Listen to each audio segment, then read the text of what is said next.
नमस्कार, मैं doctor Sulakshmi Toshniwal from SD government college बिहापुर।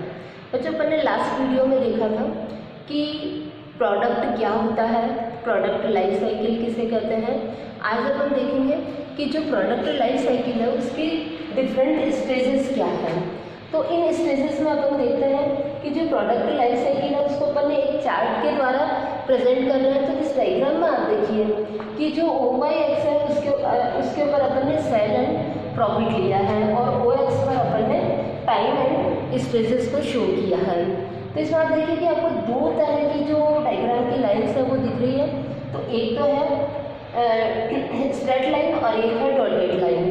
तो जो स्ट्रेट लाइन है उसको तो अपन ने सेल बताया है और जो डॉटेड लाइन है उसको अपन ने लॉस एंड प्रॉफिट के रूप में बताया है। तो अब सबसे पहले अपन इसको देखेंगे कि प्रोडक्ट की डेवलपमेंट स्टेज। तो प्रोडक्ट की डेवलपमेंट स्टेज का मतलब हो गया कि प्रोडक्ट बनाने का डिसीजन उस कंसर्न ने ले लिया और वो फर्म उस प्रोडक्ट को डेवलप कर रही है, उसकी टेस्ट मार्केटिंग कर रही है। और जब टेस्ट मार्केटिंग कर रही है और धीरे धीरे उसका व्यवसायीकरण करना शुरू कर देगी, तो उस कंडीशन में आप देखिए कि उसके खर्चे सबसे ज़्यादा होते हैं। क्योंकि जब भी कोई फार्म कोई भी उपक्रम स्टार्ट किया जाता है तो स्टार्ट करते समय जो उसकी इन्वेस्टमेंट कॉस्ट होती है वो सर्वाधिक होती है। तो और उसको मिलता कुछ नहीं है क्योंकि वो टेस्ट मार्केटिंग कर रही है। तो अभी तक उसकी सेल बिल्कुल नहीं है। आप देखिए ये डायग्राम में उसको आपको सेल बिल्कुल भी शो नहीं हो रही है, मतलब उसकी सेल बिल्कुल नहीं है। और जब सेल नहीं है और इन्वेस्टमेंट लागते ही है केवल, तो इस कंडीशन में उसको लॉस हो रहा है और वो प्रॉफिट की स्थिति में नहीं है। तो ये हो गया इसका डेवलपमेंट स्टेज। अब सेकेंड अपन आता है इंट्रोडक्शन स्टेज। तो इंट्रोडक्शन स्टेज आ गया कि प्रोडक्ट को फुल फॉर्म पे स्टार्ट कर दिया है परंतु मार्केट में अभी तक वो इंट्रोड्यूस नहीं हुआ है। उसको इंट्रोड्यूस करने के लिए एफर्ट्स किए जा रहे हैं। और उसकी जो एक तरह से अपन कह सकते हैं कि जिस तरह से मनुष्य के जीवन का चाइल्डहुड होता है उसी तरह से ये भी इसकी एक बाल्यावस्था है कि वो बाल्यावस्था में है कि अभी तक उसको वो अपनी तरफ से उसकी मांग नहीं है। मांग में जो इंक्रीजमेंट हो रहा है वो भी बहुत धीमी गति से हो रहा है और उसकी जो प्रोडक्ट है वो बहुत लिमिटेड कंज्यूमर्स है, वहाँ तक वो सीमित है। और जब वो लिमिटेड कंज्यूमर्स तक सीमित है तो उसकी प्रॉफिट का जो रेशियो है वो भी नहीं है, उसको लॉस हो रहा है। और उसकी जो सेल है वो सेल भी बहुत कम है। परंतु इस स्थिति में आप देखिए कि जब उसका ये स्थिति है तो धीरे धीरे उसकी जो सेल हो रही है तो वो धीरे धीरे उसका सेल का रेशियो बढ़ता जा रहा है। अब सेल जब उसकी ये बढ़ रही है तो सेल बढ़ रही है तो इसका रिजल्ट क्या आ रहा है कि ये जो उसकी अपन ने लॉस की जो लाइन बता दी है तो जो लॉस की लाइन है वो धीरे धीरे कम होती जा रही है और वो कम होकर के प्रॉफिट की ओर बढ़ती जा रही है। अब प्रॉफिट के बढ़ने के कारण क्या है कि उसके लिए बहुत ज़्यादा प्रमोशनल एक्सपेंसेस किए जा रहे हैं, एडवर्टाइजमेंट किए जा रहे हैं और इसके लिए विभिन्न मिडिल मैन को तैयार किया जा रहा है। इसकी स्टोरेज कैपेसिटी बढ़ाई जा रही है और इन सब के कारण से उसकी विक्रय में थोड़ा थोड़ा वृद्धि होना शुरू हो गया है। तो जब ये विक्रय में वृद्धि होना शुरू हो गया तो आप देखिए कि जो पहले तक सेल बिल्कुल नहीं थी अब वो सेल बढ़ रही है और बढ़ने के साथ ही उसकी ये प्रॉफिट का भी जो लॉस लाइन थी वो लॉस से बढ़ कर के अब वो प्रॉफिट की तरफ जाने लग गई है। मतलब अब उसको धीरे धीरे प्रॉफिट भी होता जा रहा है। अब इसमें है कि उसको कंपटीशन किससे करना पड़ रहा है कि जो ऑलरेडी मार्केट में जो फर्म है उससे उनको कंपटीशन है। तो वो उस समय जो प्रवेश के समय परंतु वो अपने प्राइस को ऊंचा रख सकती है, परंतु ऊंचा किस कंडीशन में रख सकती है जबकि उसका यूनिक प्रोडक्ट है तो वो ऊंचा रख सकते हैं, अन्यथा उसको अपने प्रोडक्ट के मूल्य को कम रखना पड़ेगा। तो इस स्थिति में उसे कंपटीटर्स के हिसाब से देखना पड़ेगा कि वो किस तरह से अपने प्रोडक्ट को मार्केट में इंट्रोड्यूस करवा सकती है। अब अपन थर्ड स्टेज देखते हैं, ग्रोथ स्टेज।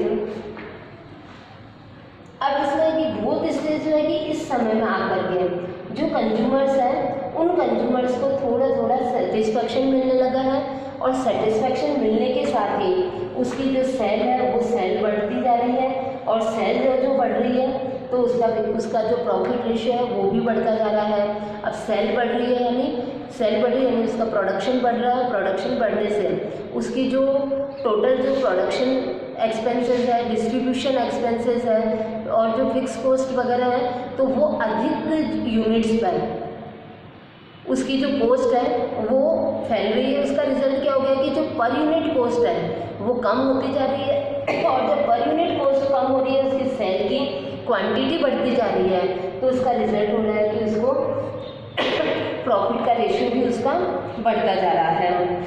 अब जब आप देखेंगे कि मार्केट का एक यूनिक फीचर होता है कि जब भी किसी एक फर्म जो कि मार्केट में आती है और उसका प्रोडक्शन जब वो बढ़ाती है और उसका विक्रय बढ़ता है और उसके प्रॉफिट जब बढ़ने लगते हैं, तो दूसरी प्रतिस्पर्धी जो फर्म्स होती है वो मार्केट में एंट्री करने लग जाती है। और वो एंट्री करती है तो इसका अब तक जो कि इतना कंपटीशन नहीं था, अब इसके पास में कंपटीशन बहुत ज़्यादा बढ़ जाता है। तो इसका जो उत्पाद का जो प्राइस है, प्रमोशनल जो एक्सपेंसेस है, वो इसी तरह से बने रहते हैं। तो इस समय उसको कि अपनी स्थिति उसकी हायर पोजीशन पर बनी रहे, तो उसको अपने जो प्रोडक्ट फीचर्स हैं उसके ऊपर ध्यान देना पड़ेगा। और इसमें प्रवेश करने के लिए जो डिस्ट्रीब्यूशन चैनल्स हैं उसको भी देखना पड़ेगा कि कौन से चैनल्स पर चल करके और कौन से चैनल्स को अडॉप्ट करके, जैसे वो एजेंसी रख सकती है, फ्रेंचाइजीज दे सकती है, अपने मिडलमैन जैसे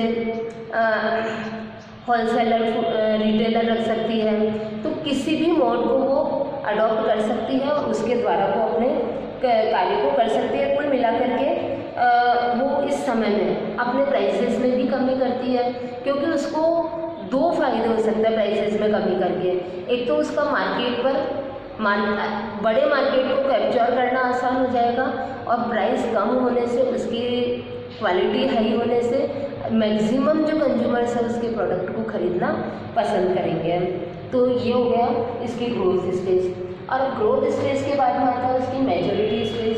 अब मैच्योरिटी स्टेज में अपन देखेंगे कि मार्केट में बहुत सारे कंपटीटर फर्म्स आ जाते हैं और उसकी जो ग्रोथ रेट है वो धीरे धीरे कम होने लगती है।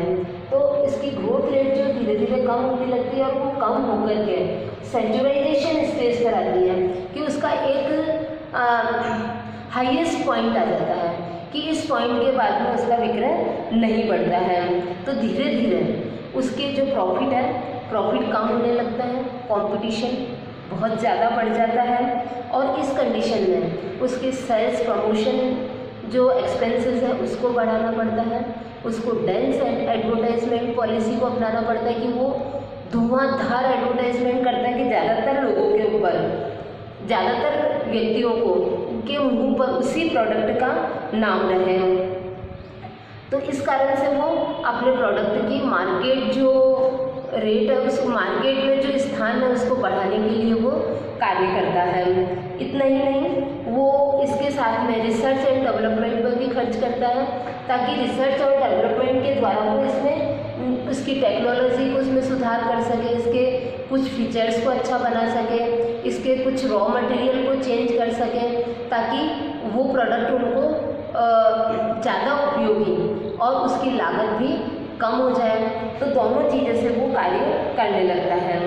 और यदि जो इस कार्य में सफल हो जाती है फर्में, वो तो अपने इस मार्केट में सर्वाइव करती है, अन्यथा उनको मार्केट से बाहर होने पड़ता है। तो इस तरह से अपन कह सकते हैं जो बहुत financially, distribution wise, production wise जो बहुत सुदृढ़ फर्म्स होती है वो ही मार्केट में टिकी हुई रहती है, अन्यथा वो इस स्टेज पे जाके नेक्स्ट इसकी स्टेज आती है सेचुराइजेशन स्टेज, कि उस स्टेज में जाकर के वो जो मैच्योरिटी स्टेज की जो कंडीशन थी वो और ज़्यादा पीक पर पहुंच जाती है।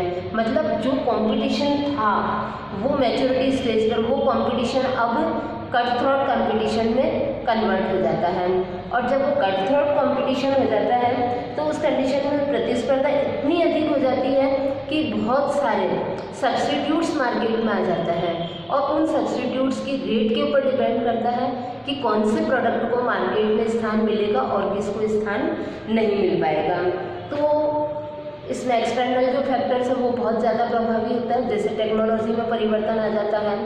इसी तरह से जो कंज्यूमर्स हैं उनकी जो रुचि है उसमें परिवर्तन आ जाता है, फैशन में परिवर्तन आ जाता है। तो उसके कारण से स्पेशली आप देखिए कि जो रेडीमेड गारमेंट्स हैं उसमें फैशन का सबसे अधिक प्रभाव पड़ता है, क्योंकि जो कंज्यूमर्स हैं वो मूवीज़ से, लाइव शोज से, सीरियल से और जो सेलिब्रिटीज़ जो हैं उन सबसे वो प्रभावित होता है और उनके कारण से वो टाइम पर अपनी रुचि को बदलता रहता है। यानी कि कुछ समय पहले तक जो चीज़ उसको, जो कपड़े उसको बहुत अच्छे लगते थे, जो ड्रेसेस उसको बहुत अच्छी लगती थी, तो वो ही ड्रेसेस अब उसको लगता है कि आउटडेटेड हो गई है और ये उसके पहनने लायक नहीं है, तो वो नई खरीदने की सोचता है। तो इस तरह से उनको उसमें कुछ नोवेशन करना पड़ता है और वो नोवेशन करने पर ही वो मार्केट में रह पाएंगे, अन्यथा वो मार्केट में नहीं रह पाएंगे। तो इस तरह से इसमें जो मीडिएटर्स का रोल है वो भी बहुत ज़्यादा बढ़ जाता है कि वो कितने प्रभावी है, उनकी गुडविल कितनी अच्छी है और उसके कारण से वो अपने आप को उसमें कितना बनाए हुए रख सकते हैं। तो इस तरह से आपने देखा कि जो ब्रांड है उस ब्रांड की भी एक सैचुरेशन स्टेज आती है, क्योंकि उसके सामने बहुत सारे कंज्यूमर्स के सामने बहुत सारे ऑप्शंस आ जाते हैं, बहुत सारे ब्रांड्स आ जाते हैं। अब आता है कि इस स्टेज में जो अपने आप को सर्वाइव नहीं कर पाता है या वो जो अपने आप में चेंजेस नहीं कर पाता है, तो उसका रिजल्ट होता है कि धीरे धीरे वो डेडलाइन की ओर अग्रसर होने लग जाता है। अब डेडलाइन का मतलब है कि धीरे धीरे उसका पतन होने लग जाएगा, मतलब जो वर्तमान जो बाजार की परिस्थितियां हैं उन बाजार की परिस्थितियों के सामने वो अपने आप को सर्वाइव नहीं कर पाएगा, क्योंकि उपभोक्ताओं के इंटरेस्ट में परिवर्तन हो गया है, उनकी रुचियों में परिवर्तन हो गया है, टेक्नोलॉजी में परिवर्तन हो गया है, बहुत ज़्यादा कंपटीशन हो गया है और इसके कारण से लाभों में एकदम से आप देखिए कि लाभों का जो लेवल है एकदम से गिर रहा है और इस स्ट्रेट लाइन के ऊपर आ गया है। और ऐसे में उसको कई बार जो छोटे मार्केट है उसमें तो वो टिक ही नहीं पाता है, कई मध्यस्थ क्योंकि वो लॉस की ओर जा रहा है तो कई मध्यस्थ उसको छोड़ करके जो प्रॉफिट गेनिंग जो प्रोडक्ट होता है उसको सेल करना शुरू कर देता है। तो इस तरह से इसका प्रॉफिट रेशियो बिगड़ जाता है, सेल इसकी एकदम से डाउन हो जाती है और कई बार तो उसको अपनी जो कॉस्ट होती है उस कॉस्ट से भी कम पर अपने प्रोडक्ट को सेल करना पड़ता है, इस आशा के साथ में कि हो सकता है कि उसका प्रोडक्ट को टेक्नोलॉजी में परिवर्तन करके कुछ नोवेशन करके अपने प्रोडक्ट को मार्केट में वापस स्थापित कर देंगे। तो इस आशा के साथ में वो इसको कम लागत से भी कम कीमत पर बेचता है, परंतु यदि लंबे समय तक ये स्थिति रहती है तो उसे अपने इस प्रोडक्ट को बंद करना पड़ता है। तो बच्चों इस तरह से अपन ने देखा कि ये जो प्रोडक्ट लाइफ साइकिल है ये चलता है। आप देखिए कि ये जो अपन ने जो गैप दिया है ये जरूरी नहीं है कि हर प्रोडक्ट के लिए एक सर्टेन गैप हो, किसी की डेवलपमेंट स्टेज बहुत छोटी हो सकती है, किसी की बहुत लंबी हो सकती है, किसी की इंट्रोडक्शन स्टेज लंबी हो सकती है। जनरली ये जो स्टेज होती है इंट्रोडक्शन स्टेज ये लंबी जाती है, किसी की मैच्योरिटी स्टेज बहुत लंबे समय तक चलती है और जनरली जिसमें टेक्नोलॉजी सबसे ज़्यादा प्रभावी होती है कि टेक्नोलॉजी निरंतर परिवर्तन होती जाती है, उन क्षेत्रों में सबसे ज़्यादा मेजॉरिटी स्टेज पर फर्क आता है कि वो आता है और क्योंकि नवीन टेक्नोलॉजी आ जाती है तो वो प्रोडक्ट मार्केट में बिकना बंद हो जाती है और वो ये जो स्लोप है ये बहुत तेज़ी के साथ में गिरना शुरू हो जाता है। Thank you.